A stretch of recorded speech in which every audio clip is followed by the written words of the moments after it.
Good morning, Novelty Middle School students. This is Mr. Woolley.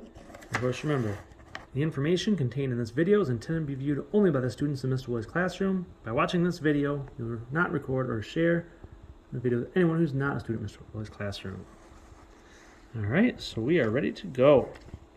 We have a review today. Remember, don't watch the review until you've done 2 attempts on your study guide and review. You're going to be able to get that figured out the best you can on your own before tomorrow's test.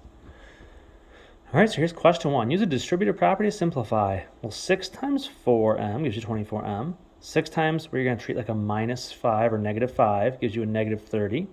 And 6 times 10 is 60. So 24m minus 30n plus 60.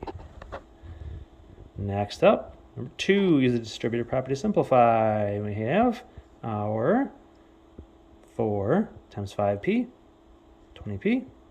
4 times you're going to treat like a negative 4 gives you negative 16. So 20p minus 16. Number 3, we use a distributive property of division. We have the whole grouping divided by 8. So divide each piece by 8. 48j divided by 8, 6j. 80k divided by 8, 10k.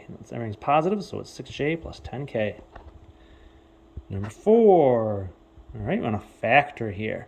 Now on factoring, we go ahead and try to find the biggest number we can to divide out of each of those. Well, the biggest factor we have here is going to be a 4. So 36 will be divisible by 4, and 28 will be divisible by 4.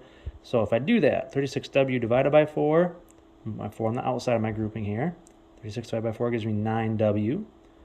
28 divided by 4 is the 7, and then everything's positive, so it's a plus. So 4 times, then in parentheses, you should have 9w plus 7. All right, next up we get question 5. Factoring again, and we're going to divide each of these by 2. It's the biggest number that'll work with all of them. So remember, your 2 is going to go outside parentheses, obviously. So 10 divided by 2 gives you the 5a. 20b divided by 2 gives you 10b. 16 divided by 2 is an 8. So 2 times, and you can see in parentheses, you got 5a plus 10b plus 8. Number 6. I'm going to find the sum of negative 8x and 12x. All right, sum means adding, so negative 8x plus 12x. Well, negative 8 plus 12 is a positive 4, so 4x. Find the difference when this grouping is subtracted from this grouping. Well, this one comes first because this is being taken away from that.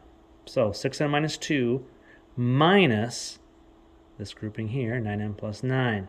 Now, get rid of our parentheses. There's nothing to do about the first grouping, 6n minus 2. Now remember, minus 9n shows up here, minus a 9 is now here. So regular, or I should say your letters first, 6n minus 9n leaves you negative 3 of the n's, and a negative 2 minus 9 gives you a negative 11. So negative 3n minus 11. Next up, find the sum of 9y plus 15 and the opposite of 15. Well, the 9y plus 15 is going to be locked into place. I'm supposed to add that to the opposite of 15, which is negative 15. Ooh, 15 and negative 15, they cancel each other out. You're left with only a 9y. All right, next up we have question number 9. I get the page turned here. There we go. Question 9. Write the expression in standard form by collecting like terms.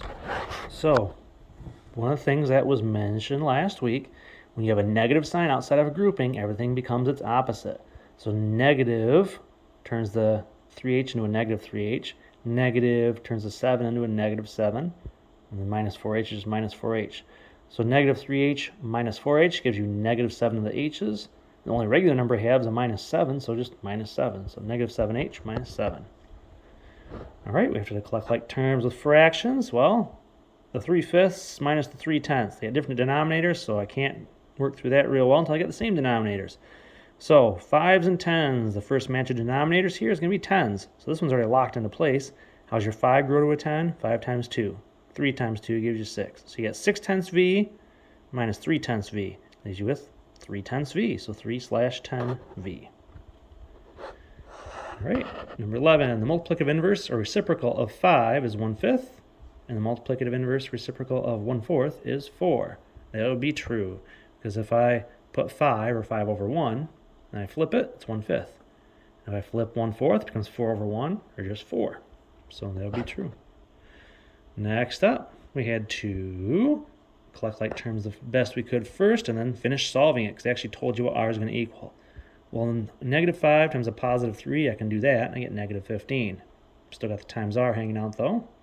So, well, r is supposed to be a negative 6, so take your negative 15 and substitute in the negative 6 where the r was, and negative times negative gives you a positive. 15 times 6 is 90, so final answer is 90. All right, question 13. I'm going to collect all of our like terms first, then we can solve. Well, k plus 6k is kind of locked into place. Minus a grouping means everything in that grouping is going to be its opposite now. So a minus negative turns into a plus 3k, minus a positive 1 just becomes minus 1. So all these k's can be totaled together. K, which means there's one of them, plus 6 of them gives you 7. 7 plus 3 gives you 10 of the k's minus 1. And if I actually substitute in with that 5, 10 times 5 is 50, and 50 minus 1 gives me 49. Final answer, 49. Next up, I had to collect like terms here again. I'm going to use multiplication this time. 3 times a times 2. Well, I can at least multiply the 3 and the 2 to get 6a. A negative 4 times a positive 4 times c. Well, I can at least multiply the negative 4 and a positive 4 to get negative 16 in the c's. And that's as far as you can go for the time being until you actually start substituting in the a and the c. So if a is going to be 4, it becomes 6 times 4. If c is supposed to be a 2, it means negative 16 times 2. So 6 times 4, 24. A negative 16 times 2 gives you negative 32. And 24 minus 32 gives you a negative 8. All right, last one here, number 15. I got 2c minus 8 is my original grouping. I can't do much about it. And I'm going to subtract everything in this grouping, which means since I'm subtracting a grouping, everything in there is going to be its opposite. So minus 7c shows up here. Minus a 1, minus 1. All right, so the c's, 2c minus 7c gives you negative 5 of the c's.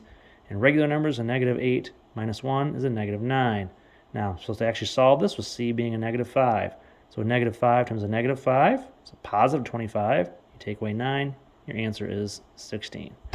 All right, well, thanks for watching, and good luck on your test tomorrow.